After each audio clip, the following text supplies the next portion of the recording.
Few things, about 3 things to my account that I need each day. One of them is something to look up to, another is something to look forward to, and another is someone to chase. Who are you chasing? Who are you behind? A UK family with 2 adults and 1 child, bringing home £50,000 a year, has 92% of the global population behind them. But just take a look at the search traffic for the term feeling behind in life. It is exploding. What is going on? I make a lot of videos on the practicalities of building wealth. And honestly, I think now, today, more people than ever understand their finances than ever before. But none of this is fixing this problem of people feeling behind. So today, I want to do my bit to hopefully help a little. Behind each of these tabs is one of the highest grossing actors or actresses of all time. If money is the measuring stick, then these guys and girls right here, they've got the receipts. I'm going to use their success to hopefully show you a better way to think about yours. And we're going to do this by starting first of all with number 2. An absolute legend in the game. Not just the greatest of all time, but of any time. It is now my great honor and pleasure to present Samuel L.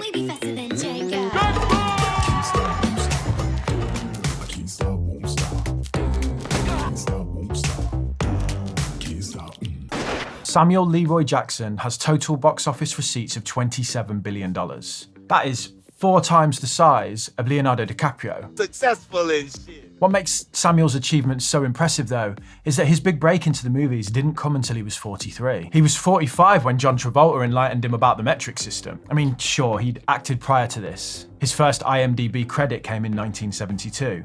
And he's now been in hundreds of movies, which helps him reach the summit of this list. Frank Weller, actually, a voice actor, has 860 credits to his name. But Jackson's early career was dominated by small roles. Gang member number 2, bum, hold up man, and the unforgettable black guy. Samuel L. rips apart the myth that we need to be young to be successful, that if we haven't figured it out by the age of 30 that we're done. And there is plenty of data to support this. According to the Census Bureau, the majority of successful businesses were founded by middle-aged people. In software startups, the average age is 40. In oil and gas and biotech, it's 47. So their research found that someone 35 years old is 3 times more likely to found a successful startup than someone aged 22. And in your career, the highest earning years come after the age of 35. The world might want us to believe that we're surrounded by founders who changed the world at the age of 21. But the truth is, for most people, you just can't rush the experience needed to actually have an idea that is useful. And sometimes, what might seem like your biggest weakness or disadvantage or the thing that just holds you back in your early life becomes the thing that defines your success. And you just can't see that at the time. Did you know that Samuel L. Jackson has a stutter? I was a stutterer when I was a kid. And in order to get over it, he forces out 2 words. He uses these 2 words to sort of break the pattern of the stutter.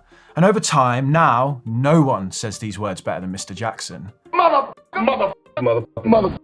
A former crackhead with a stutter who didn't really get going until his mid-40s is number 2 on our list. I hope when Samuel lists his minor roles in his Oscar speech, that is him recognising the gains he's made and not him regretting his past decisions. I think we all have a tendency to think, oh God, if only I didn't do this, I would be there right now in my life. For me, it's like, why didn't I start this YouTube channel in my 20s? I'll tell you why. Because I was too busy being an absolute mess, learning the lessons that I needed to learn to give me the experience and skills that I deploy every time I make content. But I still struggle with this idea that I just wasted my entire 20s. There's a book called The Gap and the Gain, and it looks at this social comparison point, how we frame our own goals and how we succeed. The authors argue that by constantly measuring forward, by measuring the gap between where we are and where we want to be in life, we're running towards a target that inevitably continues to move away from us. Goal setting is important. We need to define what we want and where we want to be, but living in this gap mentality constantly results in higher levels of stress and poor satisfaction levels. Whereas if you just take some time to measure the gain and look at where you've come from, it's a great way to improve your optimism over your position. So I have a confession, I didn't actually read the book. Someone I know mentioned it, but I was able to get a great understanding of the core ideas using Shortform, who are today's video sponsor. Everyone wants to read more books, but how many of you have ordered a book and never opened it? Or have loads of part-read books on your Kindle that are just sat there? Shortform is the best way that I found to consume ideas from lots of non-fiction books without committing to reading them all in full straight away. They're super detailed. You have these one-page summaries that take just a few minutes to read, then full guides which go into a lot more detail. They're also interactive with these tests that help cement the ideas in your head, so you don't just read the book and then forget all of the info like I do all of the time. The overviews cover loads of books in categories like business, economics, productivity, and much more. If you want to check out Shortform, do so by joining through my link, shortform.com/Damien. You'll receive a free trial of the unlimited access and an additional 20% discounted annual subscription. They are the best book summaries I've seen, and I think the thing I like most about them is that they give you counter-arguments to what's being discussed in the book. As an example, these short-form notes here, they suggest further reading that might challenge or counter ideas that are put forward in the book. So that means you end up with a more balanced, realistic and informed view, which kind of brings us on to the next people on our list, actually. In 12th, we have Alan Tudyk. He's basically the pirate from Dodgeball. In 13, Warwick Davis, and in 14, Vin Diesel. You can see that the list is pretty odd, right? I mean, they are credible actors. Alan is actually in the Frozen franchise, which accounts for a lot of his success. But when I was reviewing this on Wikipedia, I noticed that these 3 entries had asterisks next to their name, with the words Dubious Discuss. Alan is credited as being in the Transformers movie, but then people claim that that actor was actually Omar Sy. I mean, easy mistake to make, the likeness is uncanny, right? But these 3 here bring us on to our next point of discussion. Most people's claims about wealth that you compare yourself to take words from that Wikipedia article, are dubious at best. In fact, scratch that, they're lying.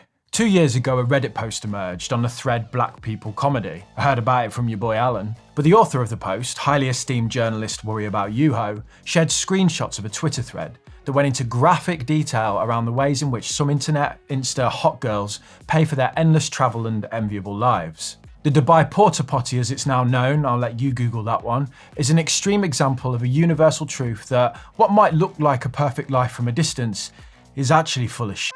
It's estimated that around 1 million watches in the UK are fake.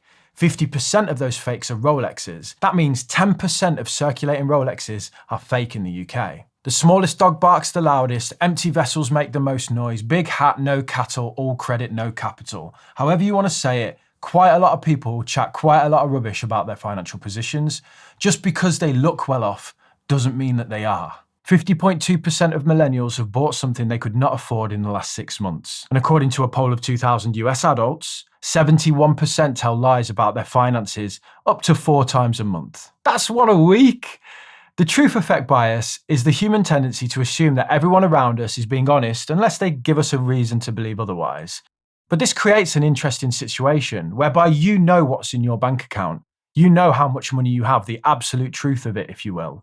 But then you assume that what you see from others is also absolute truth. It isn't. You have no idea what is going on behind the scenes. Are they lying? Do they have advantages that you do not? Are they pretending to be Omar Sy?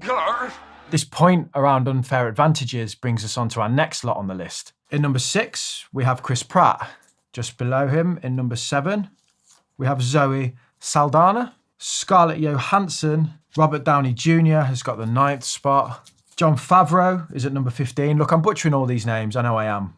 Enjoy it. At number 17, we have Chris Evans, Idris Elba, Bradley Cooper, Benedict Cumberbatch. And then at number 5, we have a dude called Bob Bergen.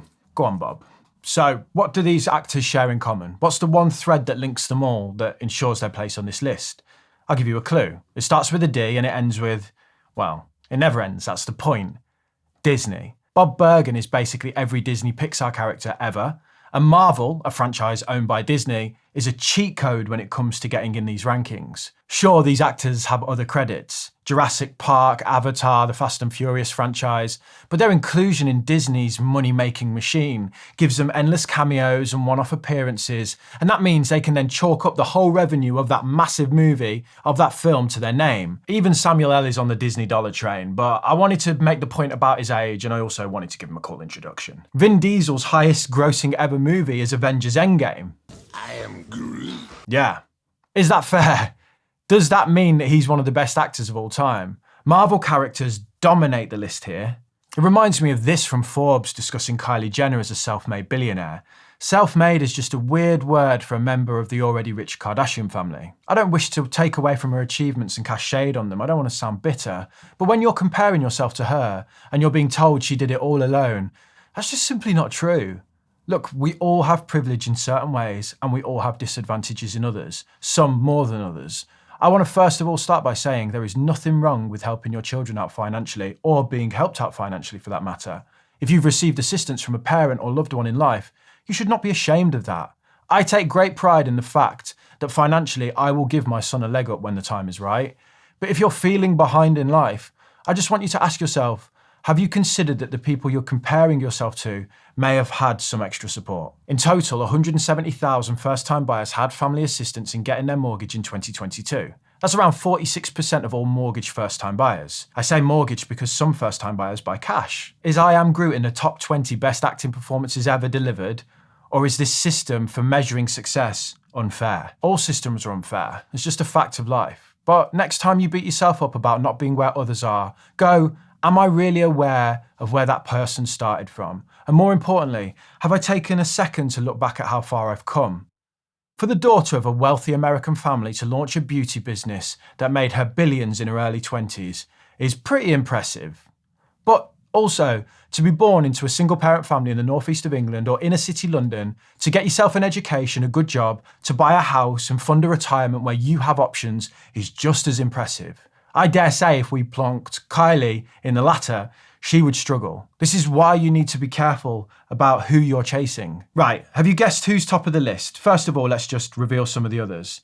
So, just sneaking into the top 20, we have Tom Cruise. At 16, we have Dwayne "The Rock" Johnson. At number 10 on the list is Andy Serkis, that's Smeagol. At number 4, we have John, another voice actor. Voice actors do very well here just because of the sheer volume of work that they do. And then we come to number 1. Have you guessed who it is? I've been a bit cheeky really, I should have revealed them before. But I think the position of this actor at the top of this list demonstrates a few of the points that we've discussed today really well. So, it is Stan Lee, the face of Marvel. In 1996, as Samuel L. Jackson was hitting his stride, Marvel went bankrupt. A company that was decades old was on the brink of collapse. But they found new success. Their years of experience in creative storytelling met the big budgets of Hollywood, showing really that you're never too old to, hit it big as long as you keep learning and improving and looking for new opportunities. Stan Lee, as the face of the Marvel machine, spent a total of 15 minutes on screen in a series of cameos across 50 movies that make him the most bankable actor ever. Is that then a fair comparison? Is this list fair? Should Meryl Streep look at Stan Lee and go, what am I doing wrong? Why am I so behind him? I picked actors as the comparison today because it's one area in life where I feel that we still judge ability based on the merits and the quality of the work, not just instantly focus on the money. We value actors on the way they make us feel and their body of work more so than we do what they get paid for an individual role. I'm not sure any of these actors would make my top 20.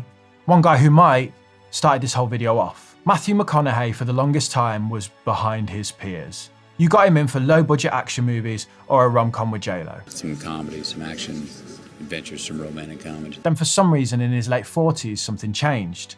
And a man that many would consider at the back of the leading male pack emerged as one of the best acting talents of recent years. So, the McConaughey's, was this something that you planned? Because you are an incredible hot streak. The Wolf of Wall Street, True Detective, Interstellar, all in the space of 12 months. And to top it all off, an Oscar-winning performance in a film called Dallas Buyers Club. Matthew McConaughey redefined himself to the world and went from the back of the pack to the front of everyone's mind in just a year. And in his Oscar acceptance speech, he shares an interesting answer to the question we started this video with. So I'll ask you one more time. If you're feeling behind in life, who are you even chasing? My hero. That's who I chase. Now, when I was 15 years old, I had a very important person in my life come to me and say, who's your hero? And I said, I don't know, I got to think about that. Give me a couple of weeks. I come back 2 weeks later. This person comes up and says, who's your hero? I said, I thought about it. You know who it is? I said, it's me in 10 years. So I turned 25 10 years later. That same person comes to me and goes, so are you a hero? And I was like, not even close. No. She said, why? I said, because my hero is me at 35. So you see, every day, every week, every month, and every year of my life, my hero is always 10 years away. I'm never going to be my hero. I'm not going to attain that. I know I'm not. And that's just fine with me because that keeps me with somebody to keep on chasing. It's the mortal version of who am I going to become? So to any of us, whatever those things are, whatever it is we look up to, whatever it is we look forward to, and whoever it is we're chasing, to that I say amen. To that, I say, all right, all right, all right. To that, I say, just keep living, huh?